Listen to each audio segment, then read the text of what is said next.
speaking on behalf of my family, my mother, Tzvi, Rachel, Indy, Rabbi Mishai will speak on behalf of Liba, all the grandchildren, the great-grandchildren. Before I start, I want to just thank my mother, how much care you gave to Daddy over the last 6 months. You said, I became a nurse. Tzvi, everybody knows you're legendary, you're chesed. Rachel and Hindi, how much time it took for Daddy, and all the grandchildren.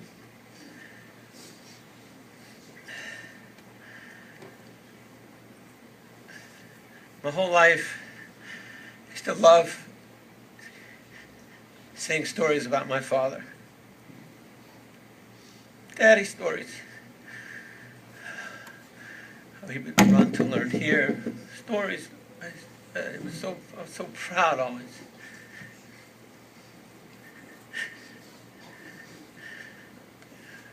But now it's so hard to say stories.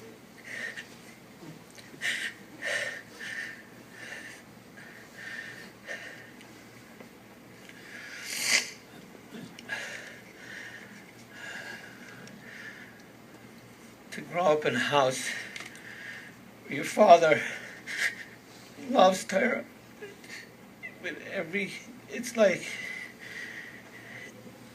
so easy to grow up and want to run to the base medrash. People grow up in Rabbanim's house, to grow up in a Baal Abbas's house, who lived Kiyam Chayenu. What a father. How lucky we all were.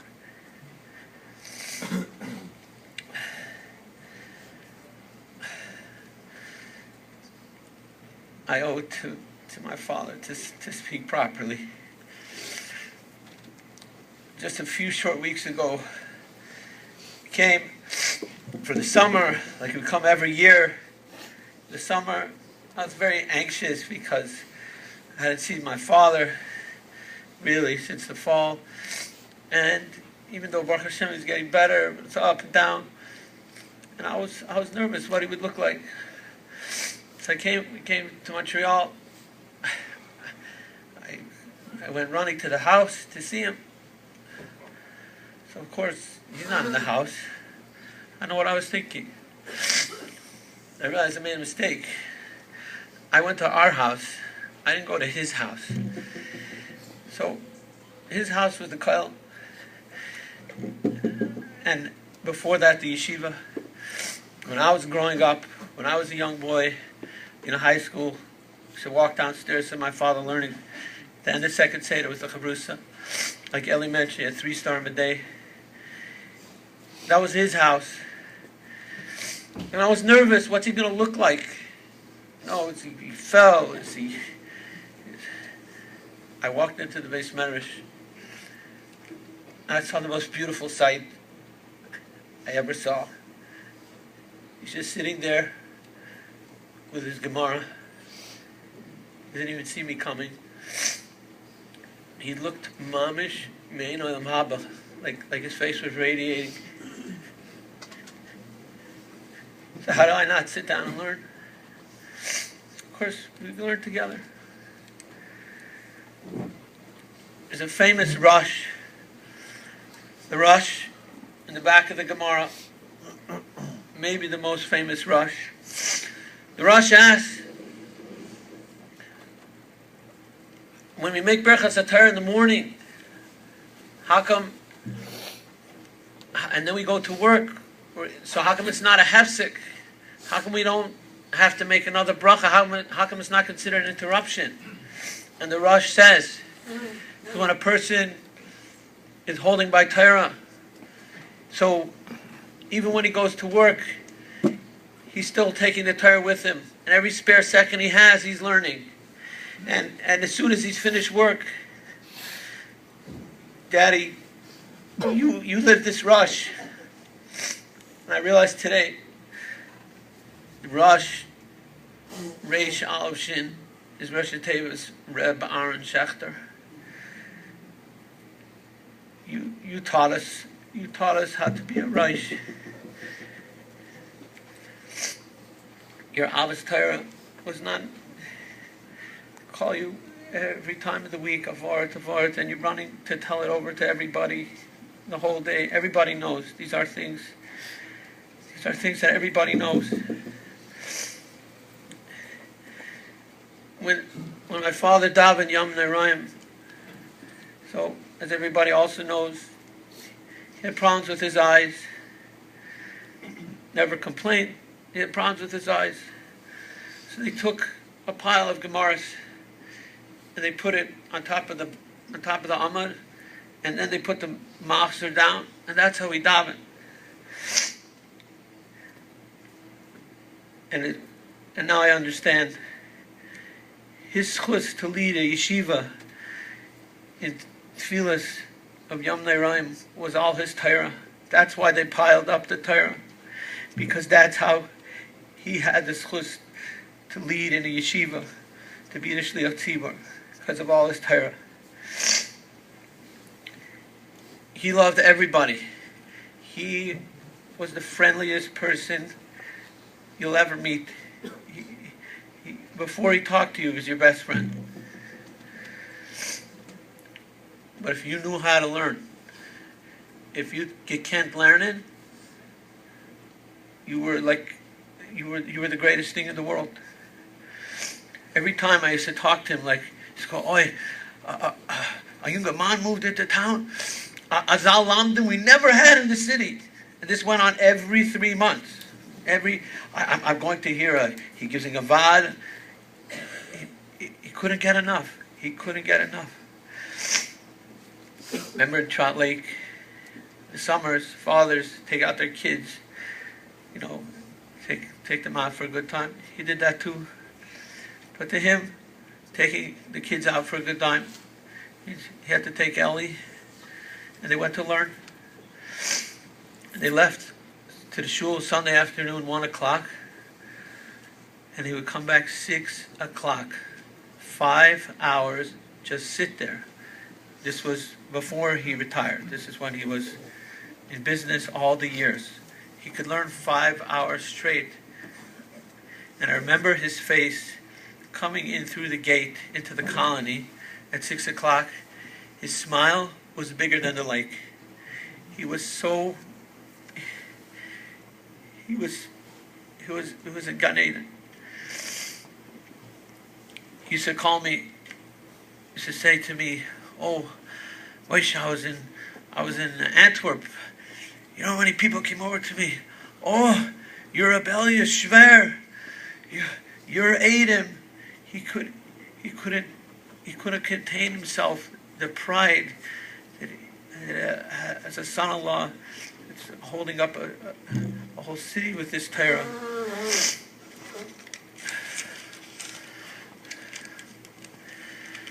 When I was a bacher in Eretz Yisrael, my father came to visit. This was our itinerary. We didn't go for brachas.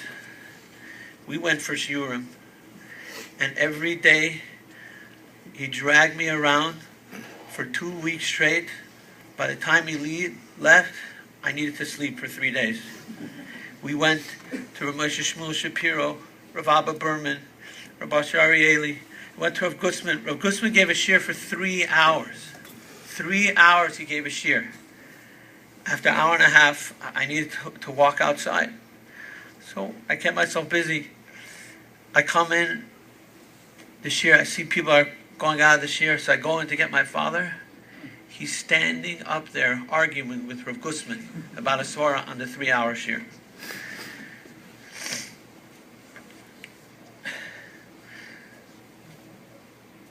Now he goes to Yeshiva Shalmaila, and I have no doubt he has a whole itinerary. Tomorrow he's probably going to keep Egershire. He's going to the Ketzais. Someone took a picture of him learning in the Koil. He called me up and he gave it to him. Just him learning. You have to see this picture. I'm making copies for all my kids in my Anaklach. And you have to see my tzitzis are like this. This picture was everything to him. Just him just sitting, plain learning. You'll never meet a nicer Yid. He was so not complicated. He just knew the basic things which are good in life. And he stuck to those things. He was such a through and through good person. What you see is what you got. You just stick to the basics. He liked everything that the Rebbe Hashem considered taiv in the world. That's what he liked. The Gemara says, "Matzah isha, matzah taiv." A wife. He loved my mother. And together, they built such a beautiful bias. Our house was the best house to be in. A place where Torah could grow, where Yiras Shamayim could grow. And he loved that. He was proud of that, because he was into what the Rebbe Hashem, whatever the Rebbe Hashem said, taiv. Ain't taiv ala Torah, the Rebbe Hashem said, his children. His children. Children, the Rebbe Hashem says it's taiv. Every time I spoke to him on the phone, I get a 10-minute speech about all my other siblings, how this one's amazing, and how David Tzvi is out of Gadol, and Rachel, and Hindi could do anything, and Liba's this, and it's the Sarah's. Every time, a whole speech about his children. Because he knew, the Rebbe Hashem said, here, I give you children, and I'm going to make it that it's normal, that you should appreciate and love them. And he was able to tap into everything normal. He was a pure person. He never did anything anybody should say anything. He lived life the way we all need to learn from that, how to live life the way he would call me up for my Beis Medrash in Chicago, and he would you have the best Beis Medrash, you don't know, there's no Beis Medrash in the world, and he meant it. Remember when I was in yeshiva, when I was 15, 16 years old, I used to go down to his business sometimes. He used to let me listen to a phone conversation. You say to me, this is what you want in life. This is what you want. I never want to see you in a business office. How could you not grow up in a house like that? How could you not? He left a message on our phone 4 years ago. I saved it for 4 years. He learned with my son Yenison. Yenison came back from Long Beach. He was visiting us. They learned over the whole Sukkot. He came home to Montreal. He called me. He left a message. He says, Moshe, I never had so much nachas in my life. You have to watch over your son. He's going to become a Rosh Hashiva. No one could ever become just a Chashvi and Geman, a Rosh Hashiva, a Gadol. He didn't know from anything else. He didn't need any parenting class. He understood what was important, and he understood how to just live with it in a natural way. We're very proud of you today. We want to make you proud of us too. He loved giving tzedakah. When he had money, he couldn't wait to give it. That's probably why he doesn't have any.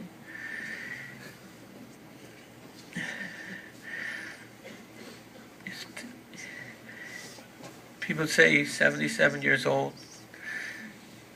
I think to anybody who knew him, he was very young. He was very young.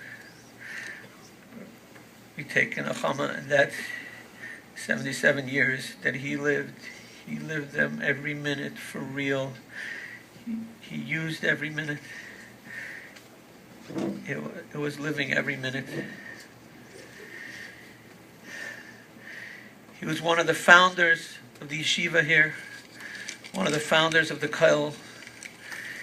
Always knew what priorities are.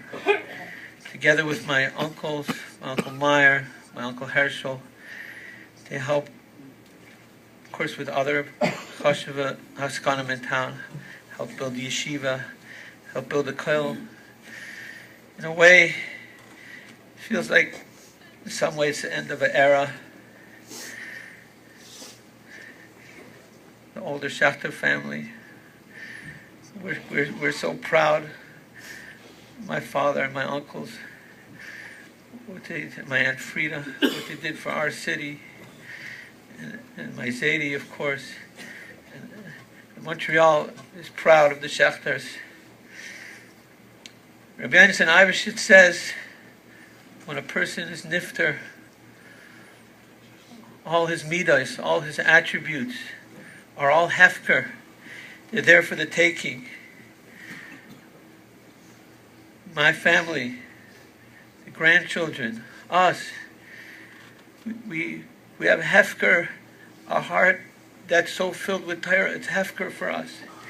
It's hefker, a real person, a good person, an ayin tov person. All these midas. All we have to do is make a hachlata that we want to take from these midas.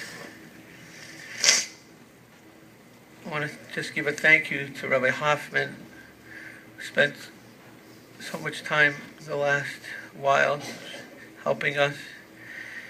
And I want to thank everybody from the community and from outside the community for coming tonight. And we want to ask Mechila. I have no doubt my father's the last person you ever have to ask Mechila.